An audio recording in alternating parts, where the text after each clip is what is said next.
Happy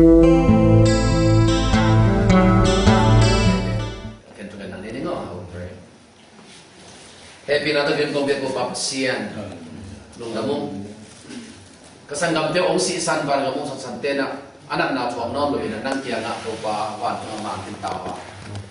Ay diyon na umlay at akap tinkuan pite wala na ute ber kung te o henep sakit lang.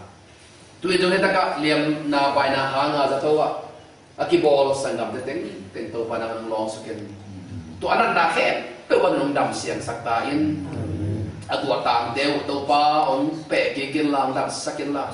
Aliam namun te asung lama pala mong long sakin na sola no zato pan tuak ke na mang ma hoi na te si pang zia ke ding na nang man na opin la tha na pien na la na pien la dam nang pia saktain ama abo la ken se wan se ma te le azadu za tuite za hate van te jam tu pang pia sakin la cita ke dom som khat som ni tu khat tu ne to go zo da ni han cham nung chi ma te bang ma bang da yen te ke ko song gen no meng no. I want you to pray for everybody here, you know, translate. Siapa maka pancungnya sekali lagi nang kamu pensang ni, no? Heavenly Father, we thank you for the blessings that you've given. Apa siya nang maompi na tupahan kalungan kami.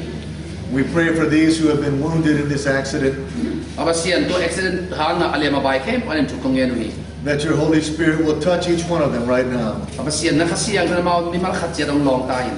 Already we see your healing power at work in their bodies. Apa siya nang madam sang na ina na sem ji kamu kinzawi. And we pray, Lord, that the healing will be complete in their bodies, in their minds, in their spirits. Apa siya kung tung nawa alung sa pumpi khao malan taka ong dam siya na rin tukong yenui. That they may be blessed from this day forward. To pa tu niya ke pan tupai na mau te pung mutahen. And take each day as a blessing from you. Nisimpen pasal keng pan tupa hilam tel siam sakin. Speed their recovery, Lord, that they may be healed quickly. To pa adam nau malan tak dam siang sang memeng tai. And we give you the praise for all that you are and all that you are doing. Apa sian nang kong patuan na hi dale na sam na tehang nan kong patui. In Jesus' name, amen. Jesus min to kong tu kap sian na. Amen.